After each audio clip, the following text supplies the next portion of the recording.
ಆಮಾಂ ಸ್ವಲ್ಪ ಬಿಂದಿಗೆ. ಮೊನ್ನೆ ತಾನೇ 4ನೇ ತಾರೀಕು ಮಂತ್ರಾಲಯದಲ್ಲಿ ತುಂಗಭದ್ರಾ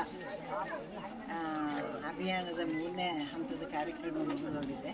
ಮುಗಿತು ಅಂತ ನಾವು ಬಿಡೋಕ್ಕಾಗಲ್ಲ. 4ನೇ ಹಂತದ್ದು ಮುಂದಕ್ಕೆ ಪ್ರಾರಂಭ ಆಗುತ್ತೆ ಕರ್ನಾಟಕನ. ಆದರೆ ಇವಾಗಲಿದ್ದ ಜನರಲ್ಲಿ ಅವೇರ್ನೆಸ್ ಗೊತ್ತಾಗಬೇಕು ಅಂದರೆ ನಾವೆಲ್ಲ ಇವತ್ತು ನದಿ ಸ್ನಾನಕ್ಕೆ ಮಾತ್ರ ಕಡಲೆ ಹಿಟ್ಟು ಉಪಯೋಗಿಸಿ ನದಿ ಸ್ವಚ್ಛವಾಗಿದೆ ಅಂತ ಜನರನ್ನೆಲ್ಲ ಕೇಳ್ಕೊಂತ ಹಿಟ್ಟು ಕೊಡಕತ್ತೀವಿ. ಇಷ್ಟಕ್ಕೆ ನಾವು ಹುಡುಗರು ತುಂಬ ಚೆನ್ನಾಗಿ ಕೆಲಸ ಮಾಡ್ತಾರೆ ಇಷ್ಟಿದ್ದ ಪ್ರಶ್ನೆ.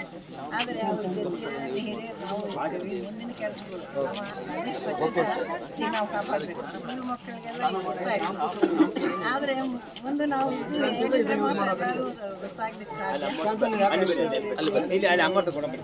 ವರ್ಕ್ ಮಾಡ್ತಾ ಎಲ್ಲರೂ ಕೃತಜ್ಞತೆ ಸಲ್ಲಿಸ್ತಾ ಹೀಗೆ ಇಷ್ಟಕ್ಕೆ ಬಿಡಬೇಕು. ದಯವಿಟ್ಟು ನಾವಿದ್ದರೂ ಹೋದ್ರು ನೀವು ಈ ಕೆಲಸ ಮಾಡಲೇಬೇಕಂತ